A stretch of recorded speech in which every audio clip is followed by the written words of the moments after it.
Did your income tax return get flagged with that dreaded error code 202? Don't panic. We're here to help you fix it and get your refund on track.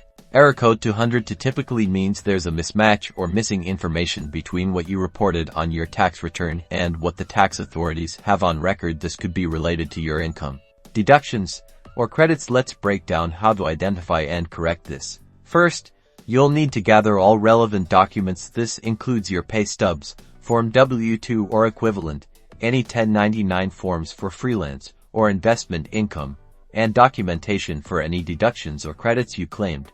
Next, access your tax filing portal or software. Navigate to the section where you can review and edit your submitted return. Look for a specific area that indicates data discrepancies or flagged items, which is where you'll likely find the details pertaining to error code 202. Carefully compare the information on your tax return with the documents you've gathered. If you find any discrepancies, €, perhaps a reported income amount that doesn't match your W-2, or a deduction that wasn't properly substantiated, €, this is where you'll make the necessary corrections. Double-check every digit and every entry.